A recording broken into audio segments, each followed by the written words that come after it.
Happy Native American Heritage Month. My name is Marisa Gomez, and I'm the Public Programs Manager at the Santa Cruz Museum of Natural History.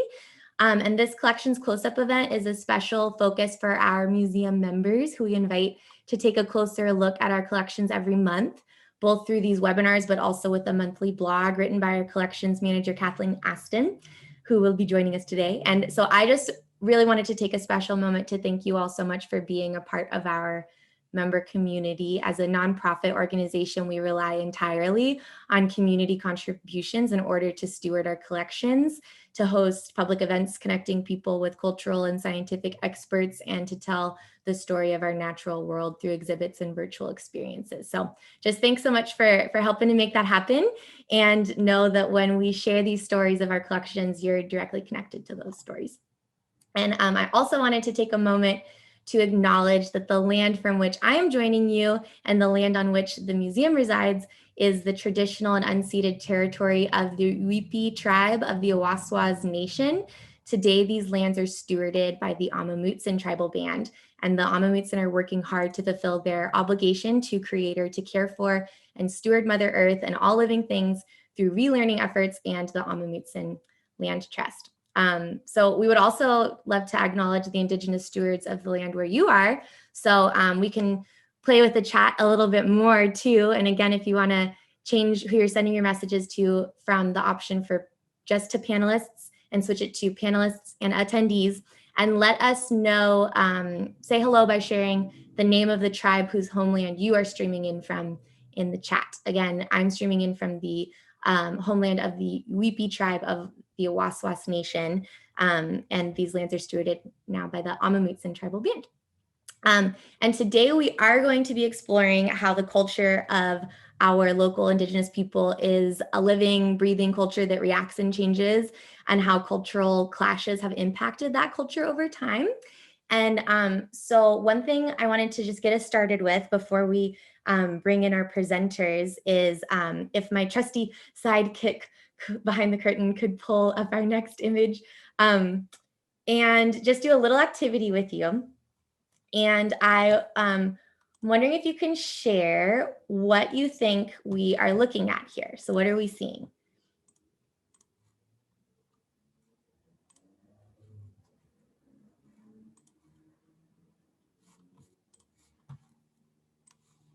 And that's right, we're seeing some beads here.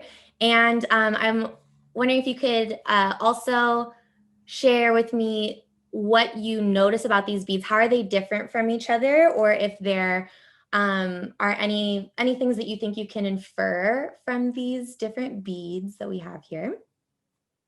And Kathleen, you can chime in too if you have some observations about these.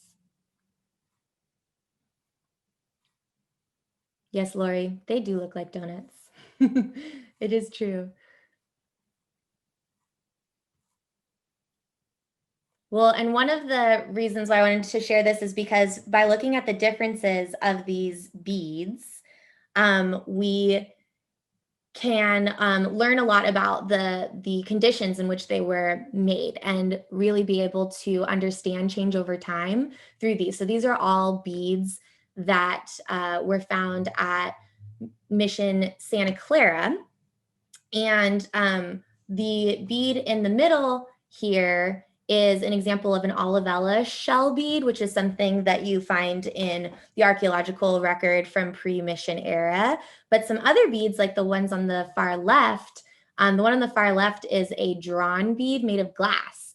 And so when we look at a bead that we find either in archaeological material or on a basket, and it's made of glass like this, that tells us something about what has occurred within that culture. And so I just wanted to share that little activity before we get started, because that is kind of what we are dealing with today, what we were talking about today. And we're going to be doing this through the lens of basket. So at this point, I'm going to bring in one of our speakers, who is the museum's collections manager, who runs the show with these programs, and that is Kathleen Astin. So welcome, Kathleen. Hi, everybody. Thank you so much for joining us today. And thank you for that intro, Marisa. I was working with Marisa during the time that she herself went and experienced contributing to archaeological knowledge by looking at beads, and was so excited at the things that she was helping folks find at the archaeology project at the Santa Clara Mission site. And that was a really awesome thing to behold and made me want to go do it myself. And I'll just share that, that experience is something that's directly related to our special guest speaker who's going to be joining us a little bit later today. So maybe we can talk about that experience later. But yeah, take it away, Kathleen. Yeah, okay, cool. So let me just return to sharing my screen. Here we go. All right, so we wanted to begin today, and we always do this with the collections close-up, so I hope that you guys are still interested in it. This is a really diverse collection and a museum that's pretty old, and so we have lots of different kinds of things that we want to look at. And I never want to talk about our museum collections without first, kind of giving an overview of that particular area and the work that we're doing on it. So we're going to start with a little bit of looking at, an overview of the museum collections, thinking about how we relate to stewarding these material objects and what kinds of things, we can notice about them, that we can talk to people about, that people can learn from, whether or not you're someone who's participating in a program like this, or whether you're a visiting scholar who's coming to study the baskets that we have. So, this, and we'll get back to this particular news clipping, that is actually shows a picture of a bunch of baskets that were given to our museum in the late 60s and early 70s. So if we want to go to the next slide, just to, talk more about our basketry collection, the set of shelves, y'all have probably seen this picture if you, pay attention to me and how I talk about stuff to do with the collections, because I'm really pleased that we're moving forward in terms of improved stewardship for a lot of our collections, especially the baskets, which are fragile and vulnerable to a lot of different kinds of pests and problems. We have, more than 250 baskets representing more than 15 different cultures across California and beyond. This image here is of an intern that we had, Maggie Hames, who was a UCSC archaeology student and has gone on to pursue her PhD. A lot of the imagery and a lot of some of the references that I'm going to be relying upon for this presentation are due in part to her work digitizing our collections. We were also really lucky that she was working with an advisor in the anthropology department at UCSC who goes by the name of Sim Schneider, who does a lot of work on this notion of studying persistence of indigenous peoples beyond, the impact of colonization, and making sure that when we're studying folks, we're not just thinking about them as something, native peoples as being in the past, as part of a primitive and far distant history, but as part of a living and changing and innovating present. And that's what we're going to talk about too with our collections today. And we also get to do a bunch of fun stuff that's not just digitization, which is fun for some of us, as a way of stewarding our collections and taking seriously our responsibility to share them with the public for whom we hold them in trust. So that's you guys. And so that's this picture here that we have of some of the programs that Marisa and I have done. And that was part of a partnership series, which we can talk more about later. You guys know me. I get caught up and love to talk. And so one of the things that we wanted to think about is again, when we have a collection and when we are trying to make sure that we're being responsible for how we steward an object, is not just about those physical elements, but it's also about how we understand things and how we represent things.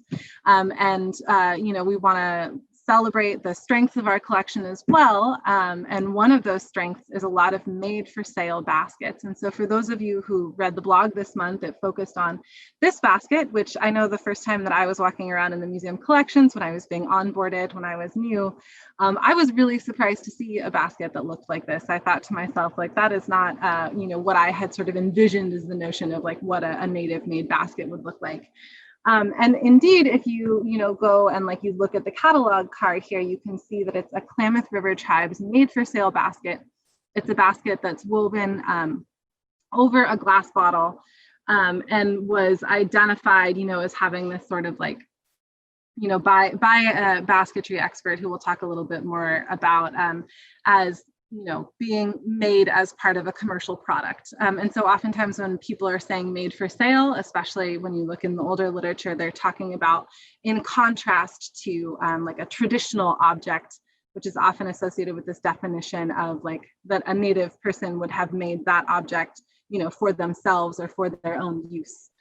And so we can look at, you know, and I'm happy to talk a little bit more about this bottle, but I want to make sure we have plenty of time for our special guest today and for more discussion, or this bottle basket. And so we can compare something like this to a different basket, a couple different baskets we have in our collection.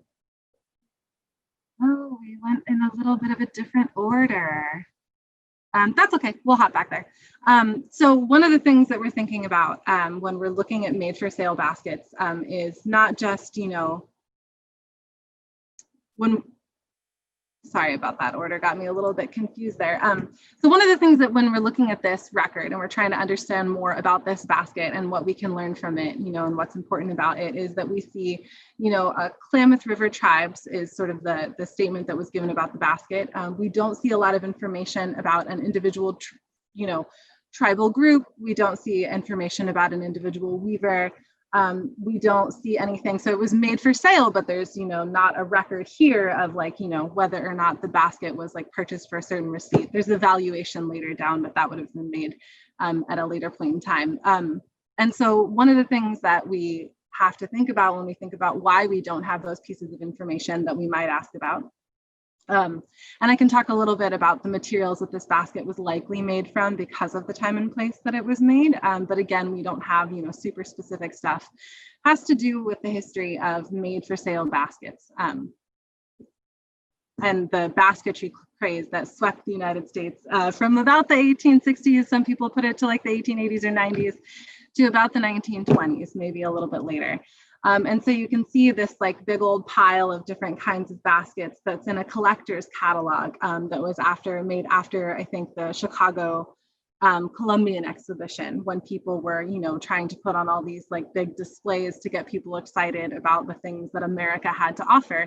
And one of the things that people were like offering, you know, these were mostly like European Americans, non-Indigenous Americans, were offering this notion of buying up, you know, these cultural treasures of who they believed to be like doomed series of peoples who were dying out.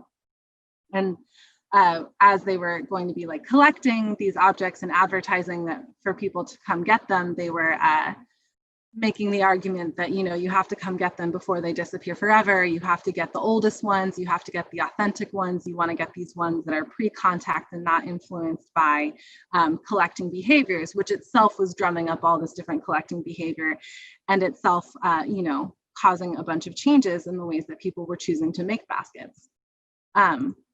And so this craze was doing a lot of different things. You know, this journal that only existed for a couple years, but sort of at the height of the basketry craze, was focused on by this Smithsonian scholar at the time who coined the phrase canastomania, or basket collecting fever. And in this journal, he's talking about different ways that basket collectors can, you know, create whole systems for, you know, typologies of their baskets, advising ways for them to go and talk to weavers and remind the weavers to make their baskets especially authentic, and really prizing this notion of authenticity being something that does not reflect this whole history of colonization, of contact, of the very real fact that as, you know, the American government was in many ways working to either exterminate or assimilate Native peoples, you know, these collectors were coming in and saying, we have to save the objects they've created, you know, because they're cool. And they are indeed really beautiful. And so they also did, you know, a lot of different things are happening at this time. One thing is tourism, and an emerging middle class has a lot more leisure time. Has a greater ability to go out and be tempted by the railroads, who would use this in their advertising to go and collect things and bring them home and have a display in their houses. They often were called Indian rooms. You know, every house needed to have one where you could have all these baskets on display that would demonstrate a lot of different things. You know, your sophistication in comparison to you know, other middle class people, the ability that you could go do that, and also your sophistication in that you can appreciate these beautiful handmade things, but perhaps you are above them in some senses.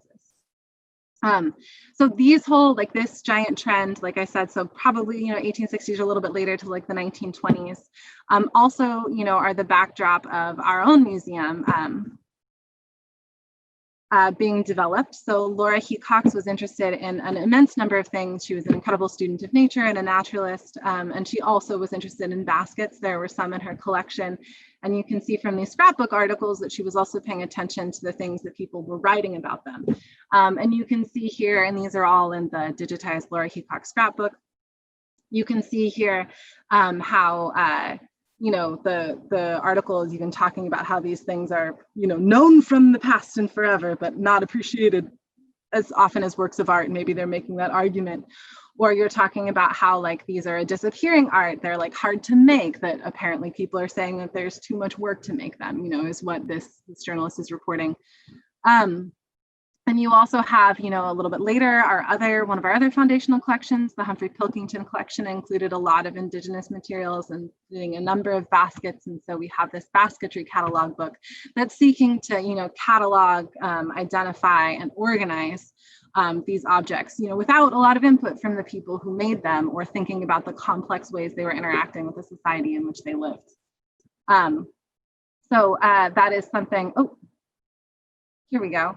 Sorry, y'all, my notes are a little bit different than the presentation that I should have refreshed it before we started. This is my fun Zoom fact for this event. But thank you for your patience.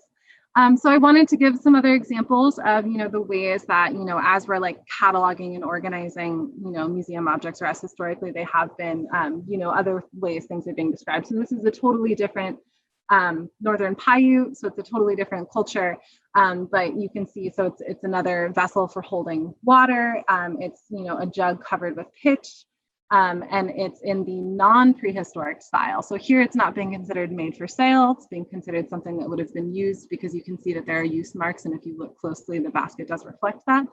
But there, the identifier wanted to distinguish the fact that this flat base was not something that should be considered traditional. This would have been considered something, less valuable by early collectors.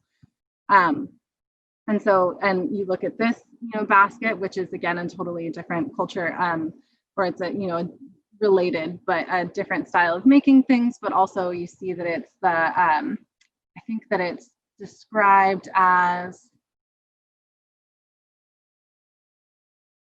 okay, yeah.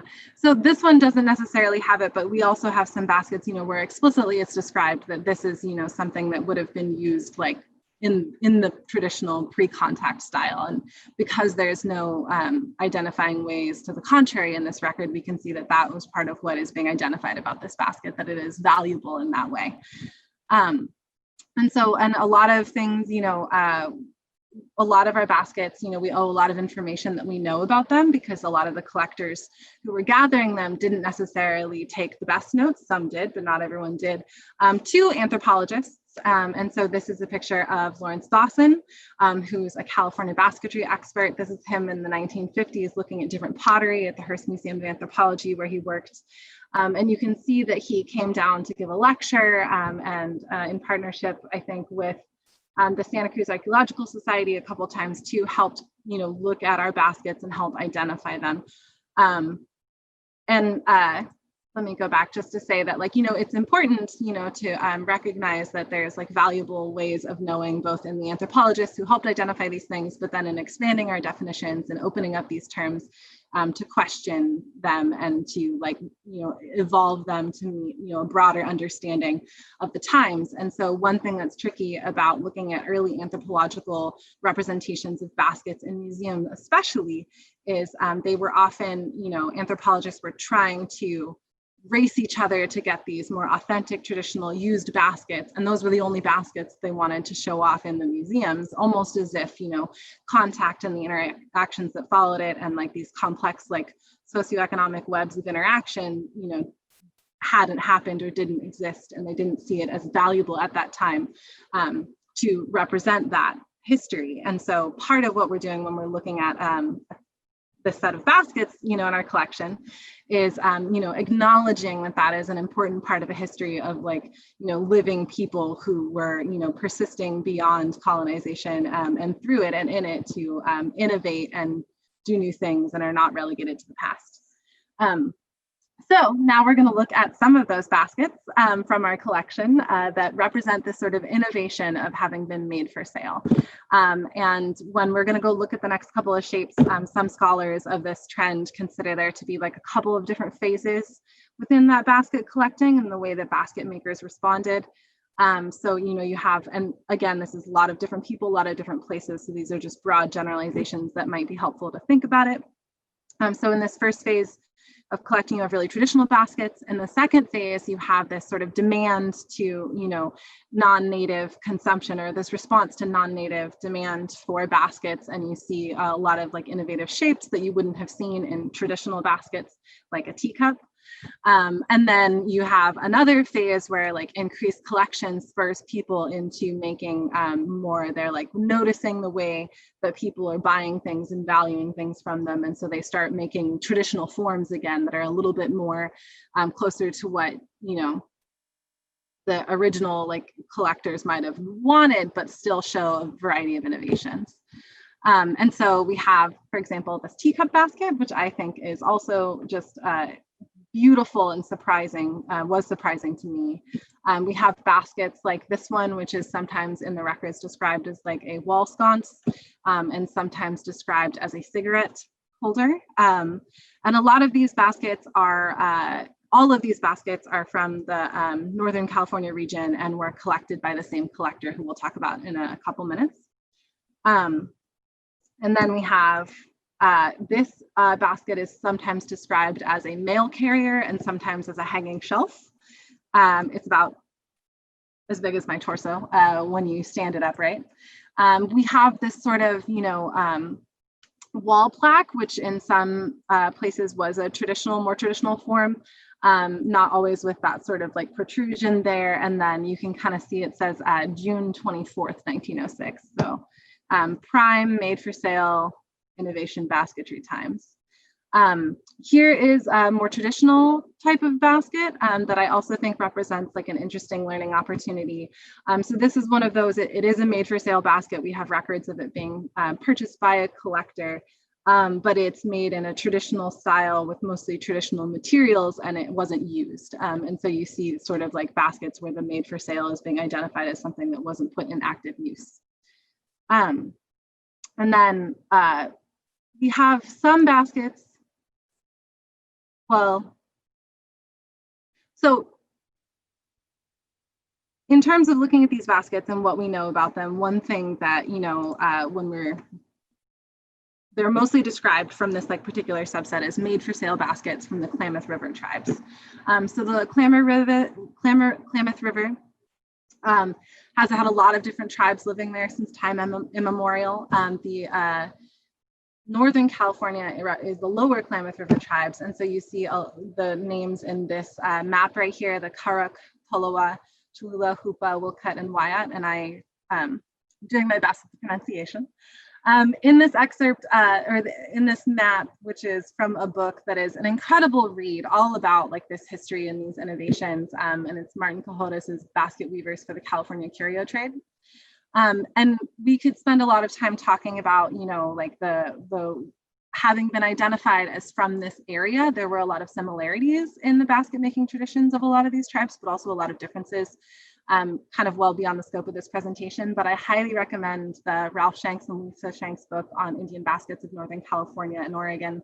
Or if you want to look at the California Indian Basket Weavers Association, they have resources as well. And so we don't know a lot about, you know, the individual tribal member or like tribal group that this basket originated from because of this history of the way these things were collected. But we do know about the collector.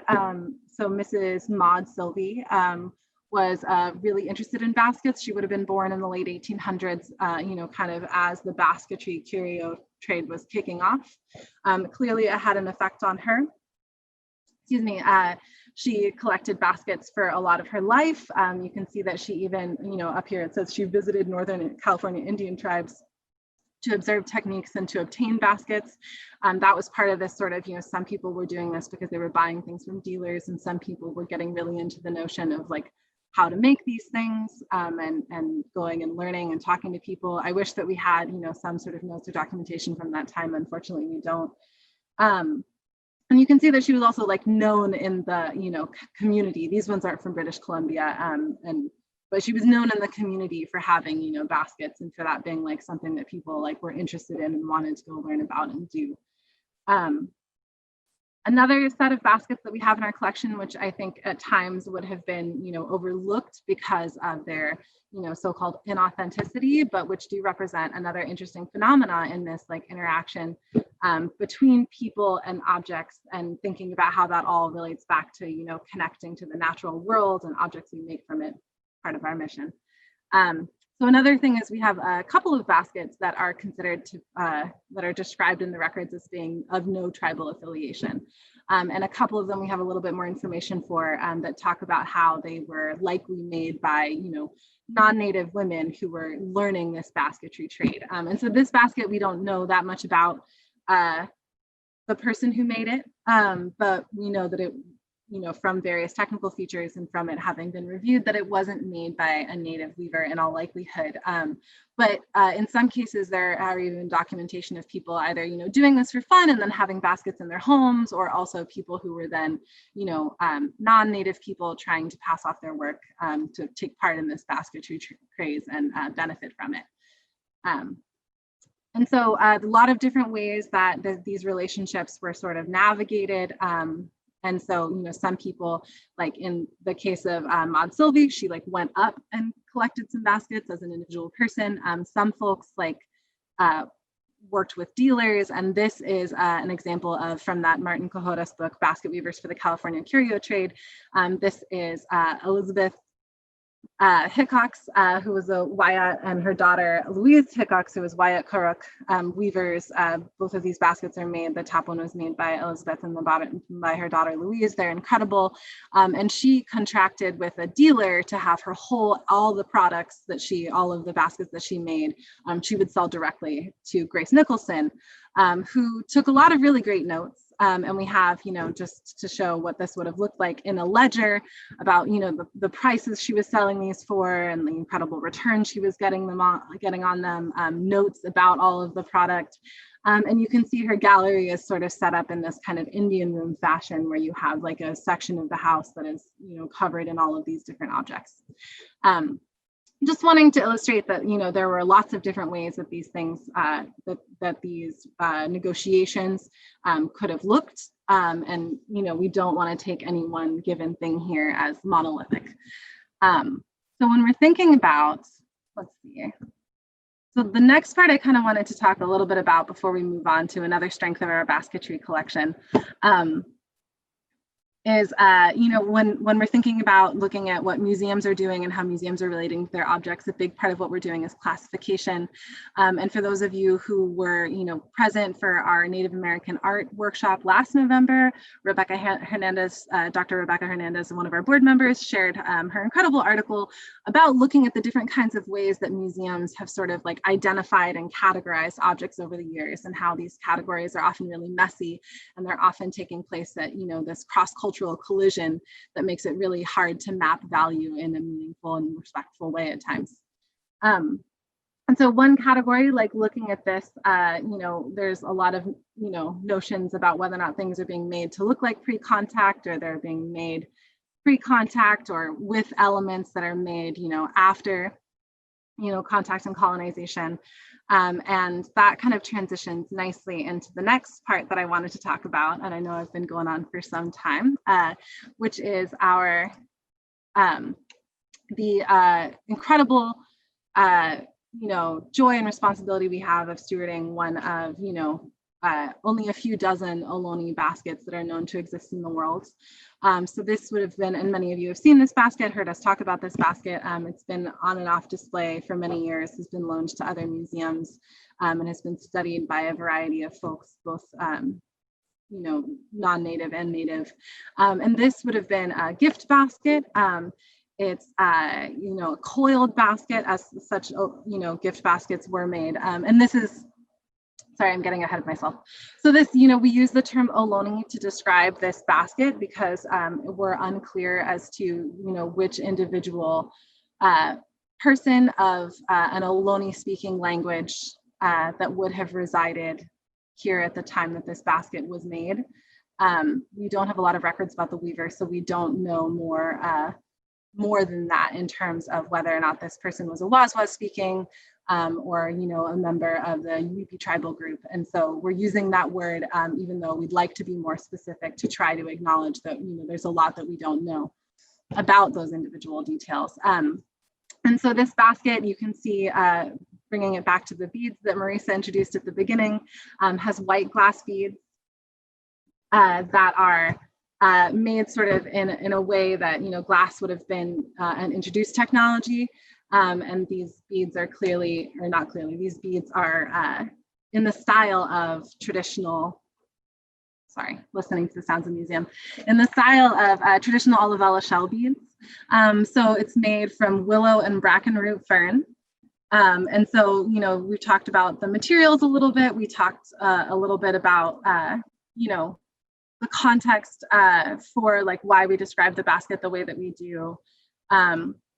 And talking about the technical features, that's another thing, you know, because of the level of cultural interruption that happened due to colonization, when a lot of times it's scholars who are helping identify these baskets, and they're looking at a bunch of these technical features. So whether or not something has, the coiled basket has a 3-rod foundation. So as you like put the rod foundation around, is that a one object or a bundle of a set that you then sew different pieces of the basketry material around, whether or not the work direction, so how the basket was shaped, whether when the weaver was looking at it, it went this way or this way.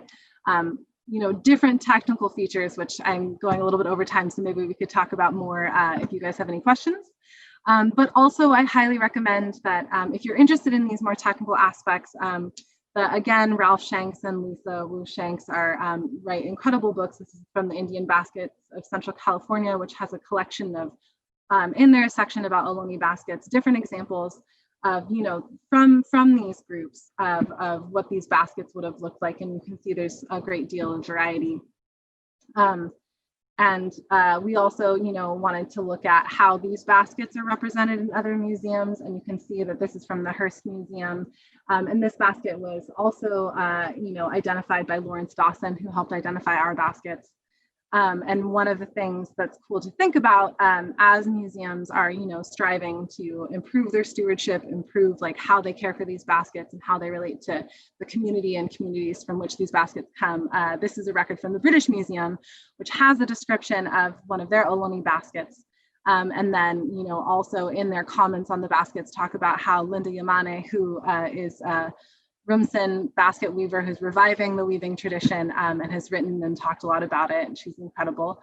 You know, on a visit to these baskets to study them and learn from them and greet them, she was able to provide them with more information, and that they've now included in the records that they have about that specimen. So part of one of the, you know, as we sort of talked about, you know, there are things that we know about this basket and there are things that we don't know about this basket. And looking at sort of its like material nature, what it's made of, you know, there's mostly white beads, but there's also some red beads, and, you know, thinking about documenting these things so that we can learn more from it. We also think about how there's some things that we don't know about it, and we'd like to know more of that. And one thing that we have about this basket is that it's considered, and this is the catalog record, it's very messy, a relic of the Santa Cruz Mission. And so, you know, we're really excited today, you know, to think about a different way of, you know, this is more of a collections approach to connecting people, you know, with the objects that we are storing and stewarding, and thinking about the ways to do that in connection with, you know, the indigenous stories of this area and being respectful and honoring those. And we also wanted to introduce today our guest, Julie Sidel, who is going to talk to us, who's an interpreter at the Santa Cruz Mission Historic Park.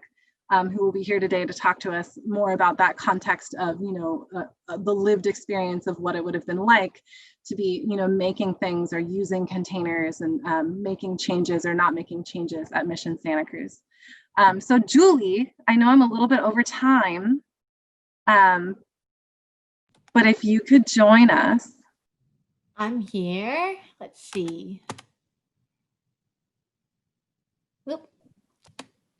All right.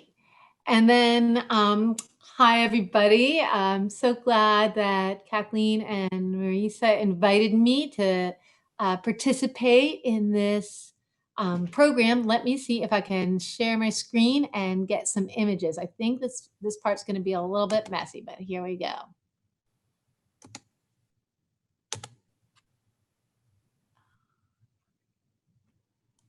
And I'll just say, while we're looking at Julie trying to get her screen pulled up too, she's got behind her the very place that she's joining us from that we're going to be talking more about, which is also part of the origin story of that very basket that Kathleen was just showing us. So lucky to have multiple perspectives tonight from another institution in this town that that does also steward similar types of collections and helps to tell the story of Indigenous culture in Santa Cruz. So, Julie, very happy to have you here. I'm guessing you're not seeing my presentation yet. No, not quite yet. Okay.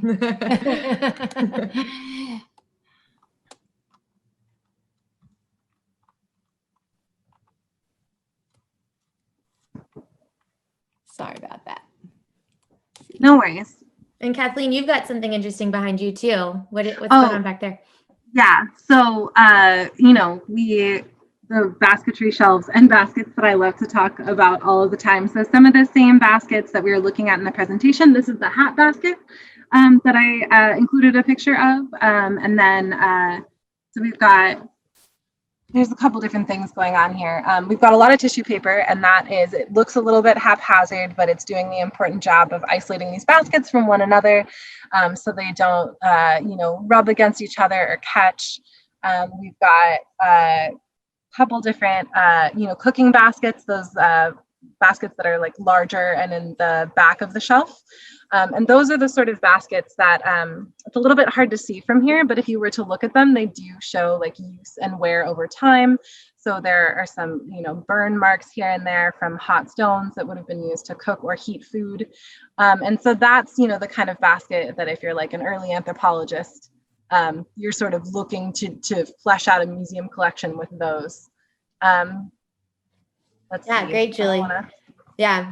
And Julie, if you can try doing your other tab if you want.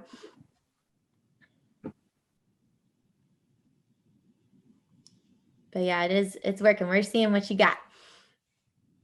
Yeah, I think that first one's better, right? Sure.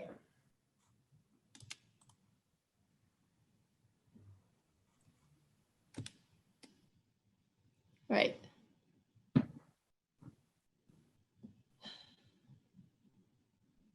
All right. Well, we'll start here talking about the interwoven histories of baskets and museums. And I'm here at Santa Cruz Mission State Historic Park.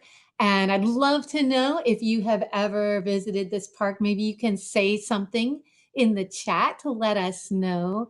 I would like to acknowledge that the Santa Cruz Mission State Historic Park sits upon the land, also the land of the Awaswas speaking people of the Weepi tribe, who were the original caretakers of this region. And I feel really fortunate to have the opportunity to work, to learn, to interpret, and to steward upon the land of their traditional homelands. So I'm joining you from this spot. We're going to look inside this feature. It's kind of unique along the California historic landscape because of all the landmarks that we have, of all the missions, they all had housing for Indigenous people. Here at the mission, the only building left from the entire mission is this one, which was homes for Indigenous people built by those families. And this is the only place where we interpret the original building as that. So here at the Santa Cruz Mission State Historic Park, we are telling the story of the Native people's experience in the mission. And it is the oldest building in Santa Cruz County.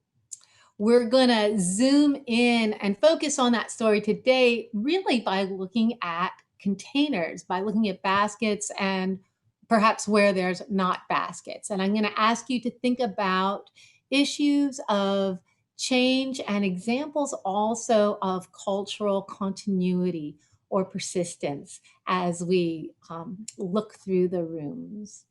But in order to understand that, we're going to start by thinking about local indigenous life before the Europeans arrived and what a pre-contact village might look like. And so for Ohlone people, here they are in a sophisticated and complex society in a land of abundance and diversity. And you all live in the Monterey Bay region. You know that we have such a diversity of ecosystems and habitat niches.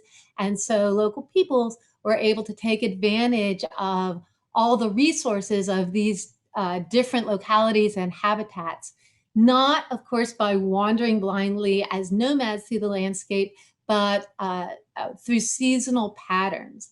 But accessing those different resources also means that as you're traversing the landscape, heavy containers, breakable containers, or very large ones aren't going to work very well. So throughout the territory that we would call Ohlone and Yokuts region and across California, basketry is really synonymous with this culture. And there are so many examples of different forms and functions for baskets. And just in these couple of pictures, we see examples of a large burden basket for carrying harvests or big things around.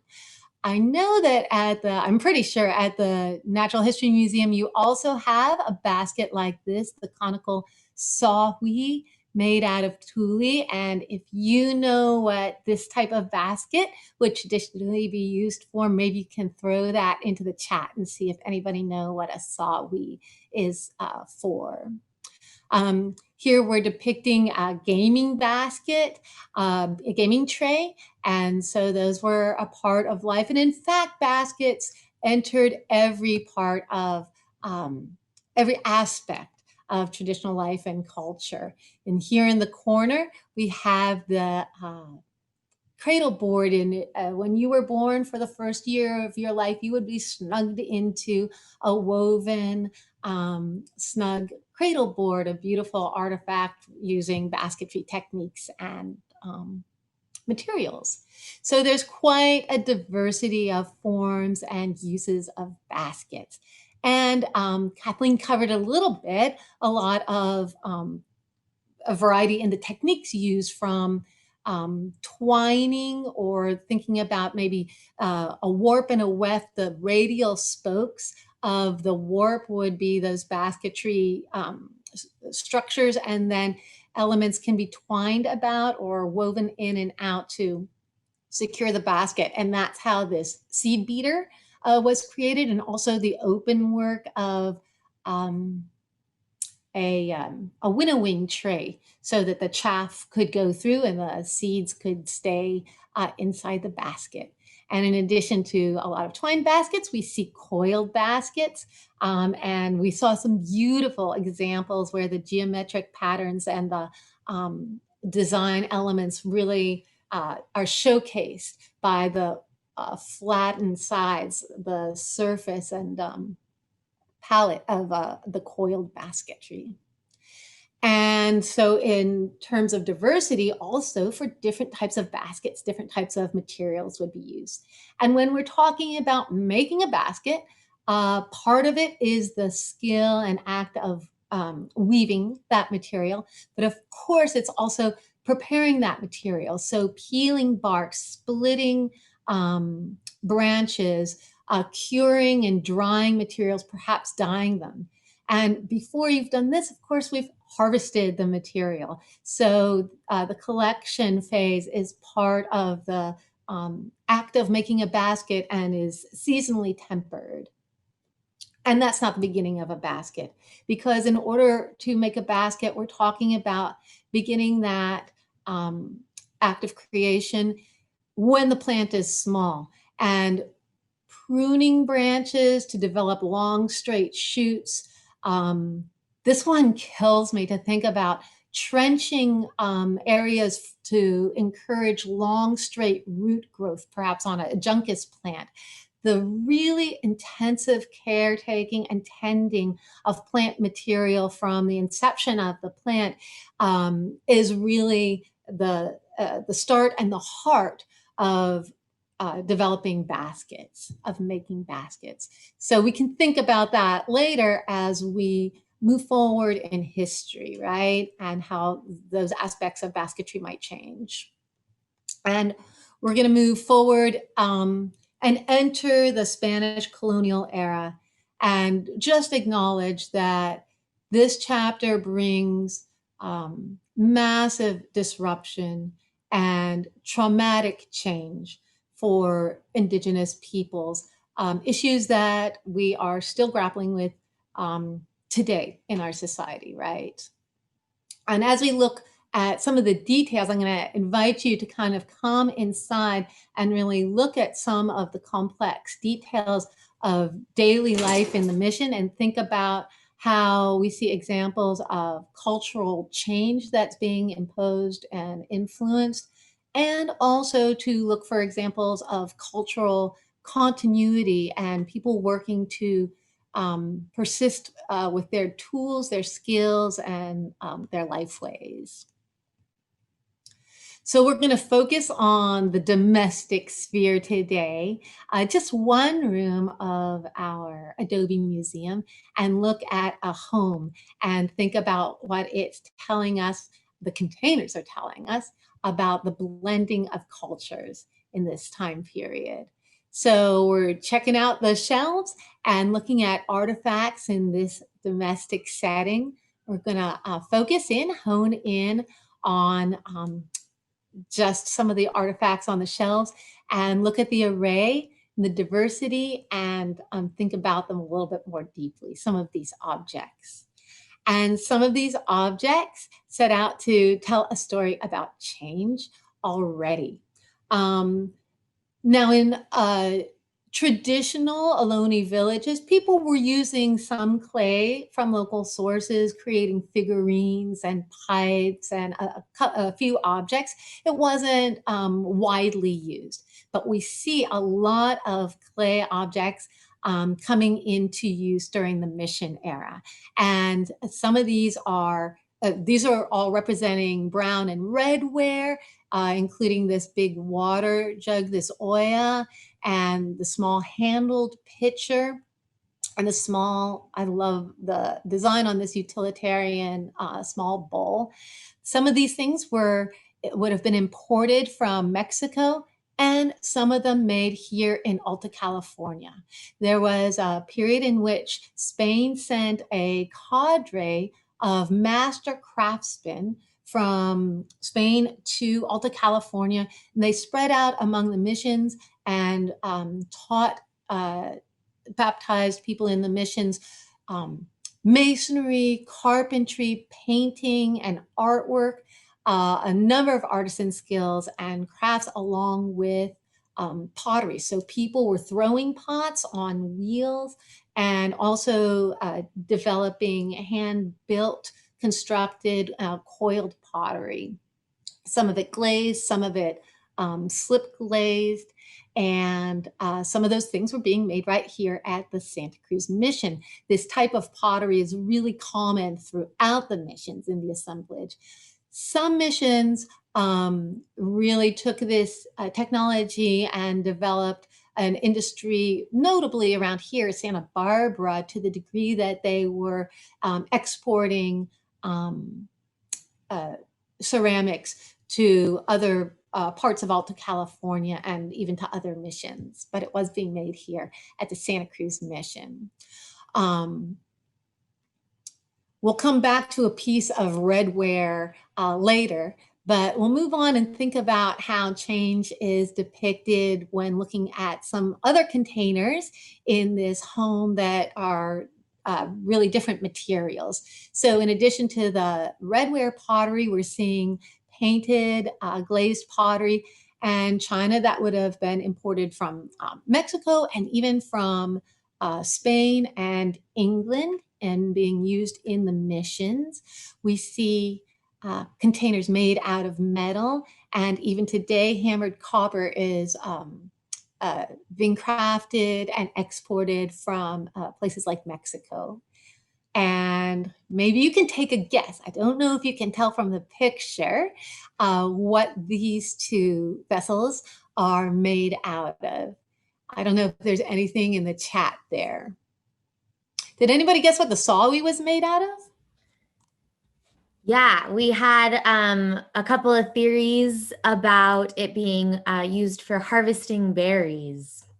And they were absolutely correct. That is a thing. And if you remember that Thule basket, it's simply made, and not for me, but for somebody who knows what they're doing, relatively quick and easy to make. So berries that would soak a basket and perhaps stain it can be contained in a sawi. And if that basket gets used or damaged, it's easy to replace.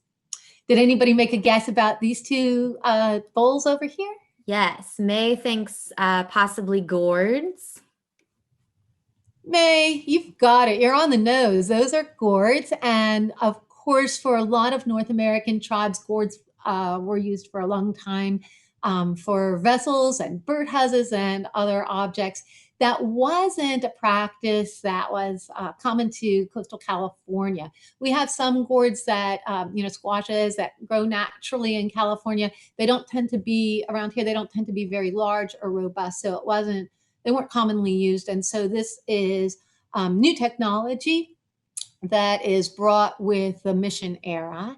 And these, a container, a bowl like this might be the kora, the rations basket that one would take to the center of activity right here on Mission Hill, where the communal cookhouse, the pozoleria, is.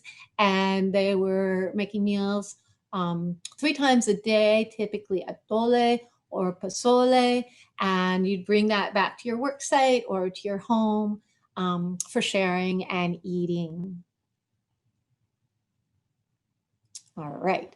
And along with metal and gourds and china, we also have baskets. And we see examples of cultural persistence that is also going on here in home life in the mission. So baskets that are used for food and also maybe used as a new function as a kora are being implemented. There are accounts of women out in the fields collecting seeds, but also collecting these new crops, wheat and other grains, using tools that are familiar to them, using baskets like seed beaters and burden baskets to harvest these imports, these new crops that are grown in rows. And there are many accounts of people continuing gaming practices in the mission. So gaming trays were common, and people were playing with walnut dice. They were using staves. They were playing the hand game, often called peon. People still play those games today, and they're really important for a lot of tribal communities. So along with these examples of cultural imports and change and examples of persistence, there are some really fascinating stories to tell of integration of skills or materials or functions that we're seeing in mission life. go figure, of course, people who were wonderful basket makers find that they are adept at weaving other textiles. And so all the missions grow because of the skill level of Indigenous people, and particularly women. All of the missions grow really hopping textile industries. They're producing blankets, producing clothing, other textiles that are used in the home, that are used by Indigenous people.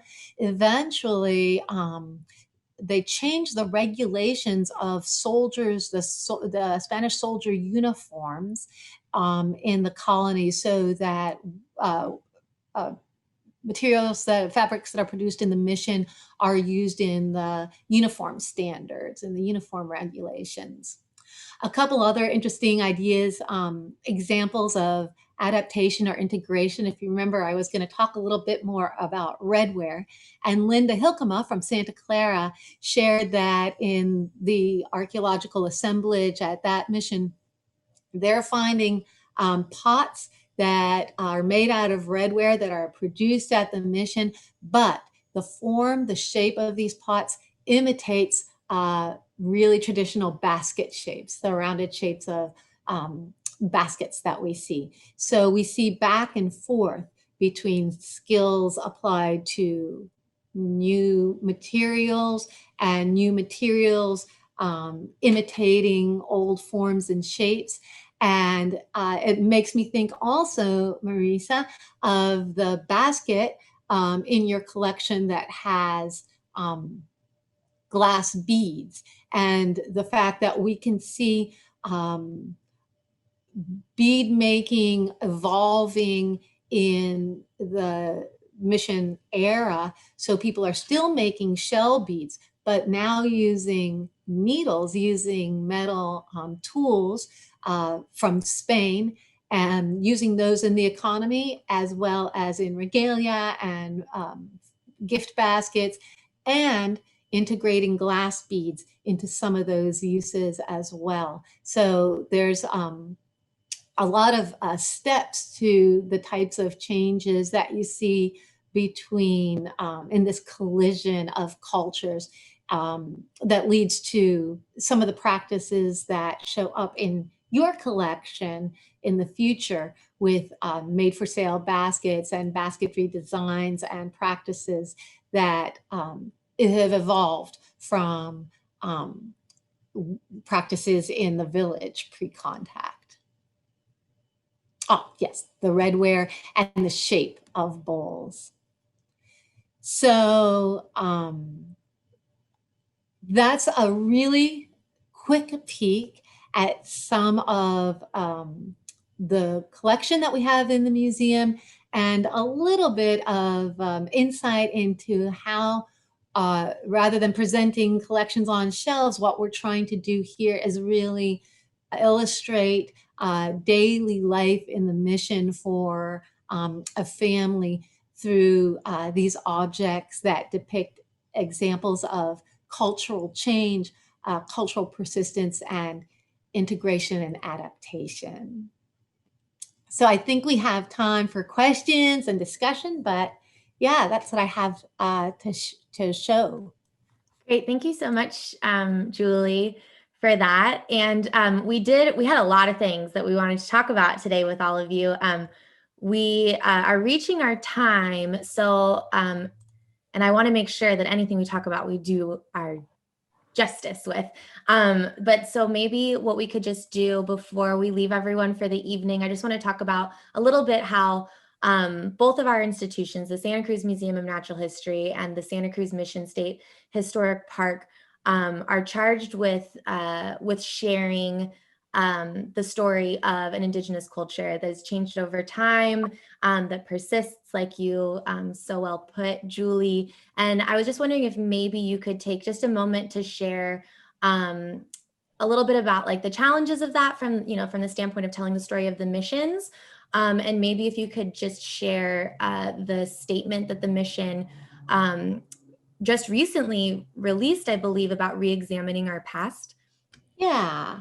So this institution was, this building was saved by a grassroots movement that kind of culminated in its research and restoration work in the 80s. It opened to the public in the 90s, and a lot of the exhibits reflect. I always say it's a museum made by archaeologists, and it reflects their findings in a context where historical research was, documents were often written by the colonizers, but the artifacts revealed more information about daily life of the people in the mission, the vast population of indigenous people in the mission.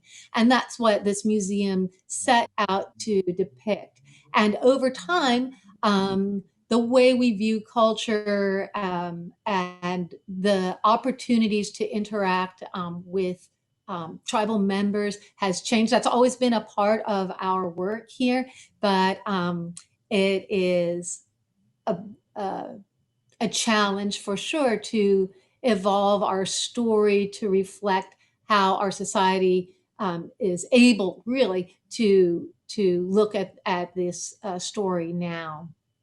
Yeah, I think that's it, the point too of like how useful artifacts can be and these objects can be, is something that like Kathleen and I talk about all the time, too, and the stories that they tell, and also like the complicated nature of yeah, like weaving together these stories of a time that a lot is lost from due to like a lot of cultural oppression, and also just like you said about mission records demonstrating a particular perspective.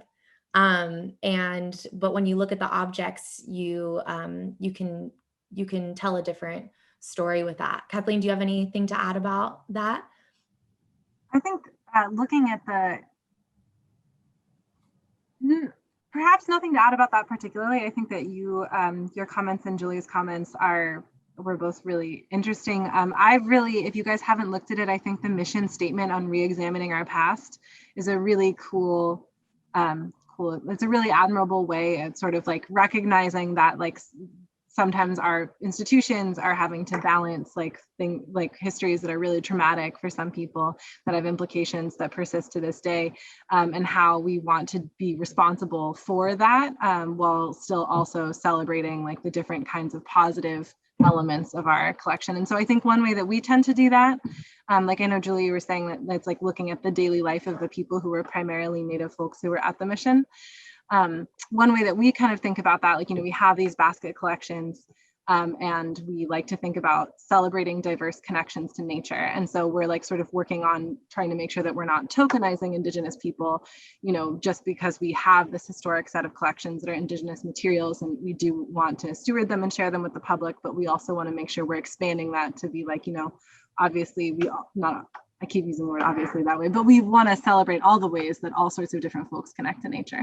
Yeah, totally. And that's a really great point, because just like, missions have a complicated history and challenge for sharing the story of Indigenous culture, so too do natural history museums. And so I'll just say that one of the things that the museum has done since I've been on the team is we've, rewritten our school programs, we've redone our exhibit spaces. We've done all of that in partnership with the Amamutsin Tribal Band. And we've also really done it through respect for the stewardship that the tribal band does for the land, and that the long history of the Indigenous cultures of this area that is rooted in that. And that is so much connected to what the museum is all about, which is about understanding the natural wonders of specifically the Santa Cruz region. And who better understands that than the ancestral people who have been on this land for thousands of years.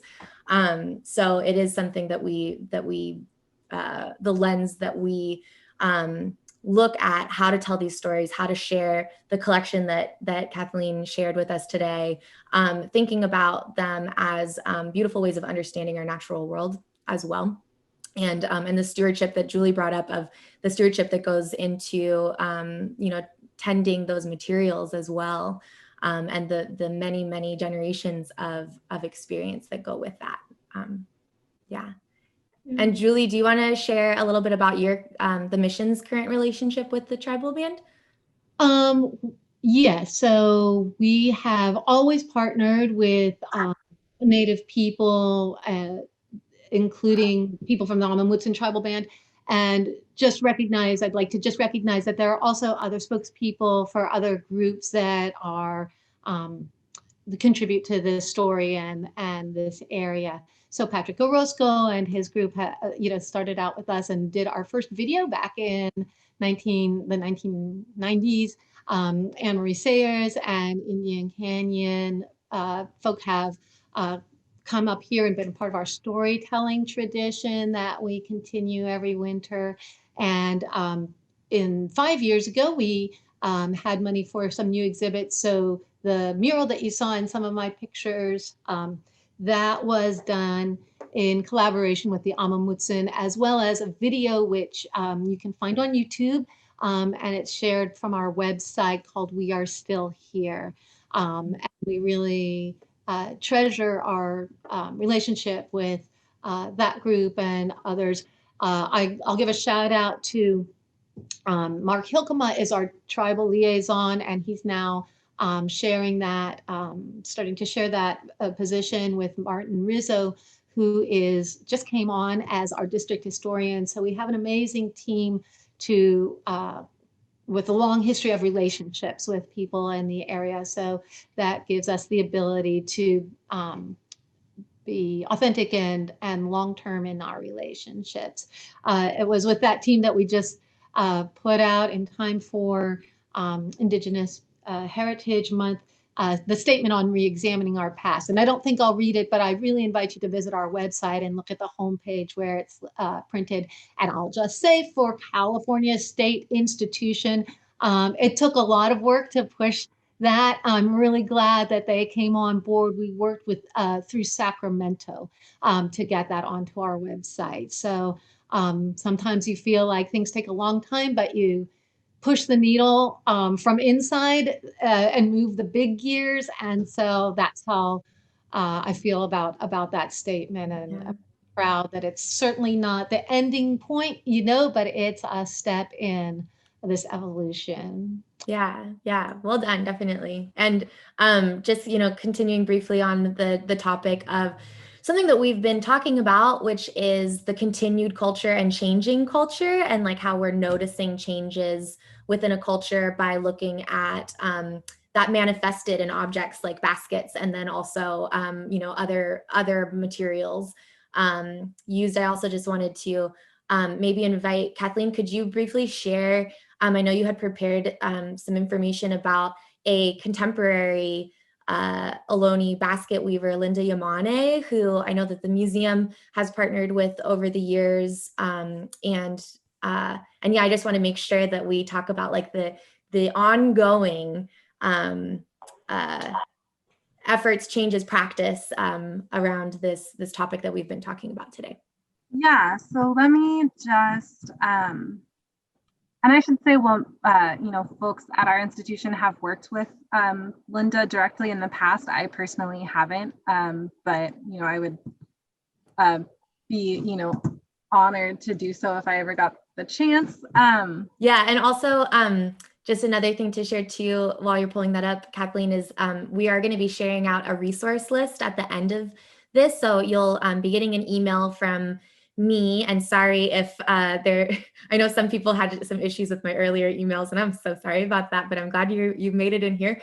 But in our follow-up email, there will be resources, and a bunch of them are connected to Linda Yamane. So you can definitely continue to explore her craft through that email. And then also I'll just say that there's a survey link in there too. So we'd love to hear your feedback and any ideas for future programs.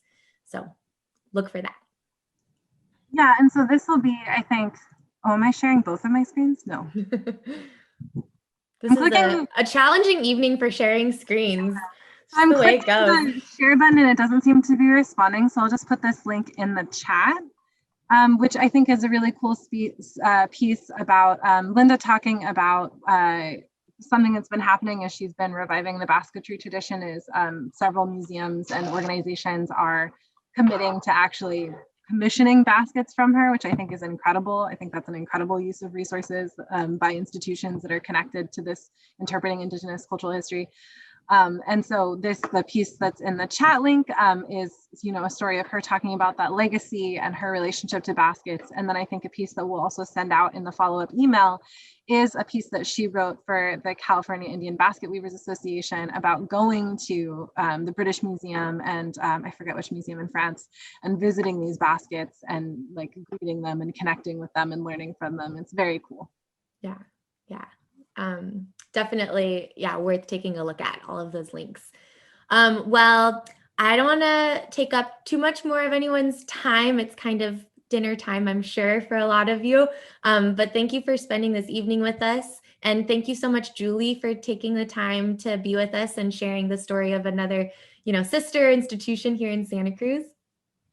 I'll just take a moment to say that you mentioned, Marisa, that there's so much lost information. And my perspective is that we're learning more about the missions all the time. And Marisa participated, if I can. Yeah, please do. In the Summer Archaeology Project. We call it the SAP. And for 6 seasons, 5, we met. And then 1, we virtually met.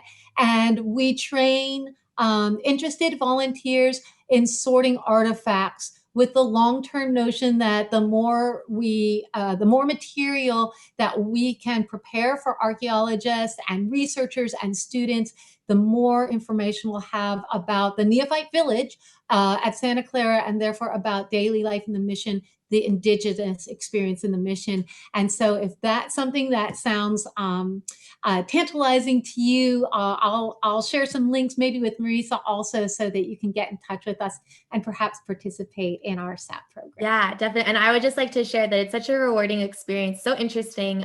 You get to learn from archaeologists and other experts in the field, and also the work that is being done there is part of an ongoing effort to help also the tribes, relearn and continue to understand their past. And this is part of it because, again, there has been so much lost, but this is one of the ways that we can continue to develop that story, which is, again, an ongoing story, an ongoing history. History is not static or stagnant. And so it's a very rewarding experience to know that that by helping out with that project, you're also helping with like data that goes to the tribes. So thank you so much for giving our community the opportunity to participate in that. It's been wonderful. Maybe I'll see some of you there. Yes, definitely. We'll include a link. So again, thank you everyone for joining us. Happy Native American Heritage Month, and be well. We'll see you next time.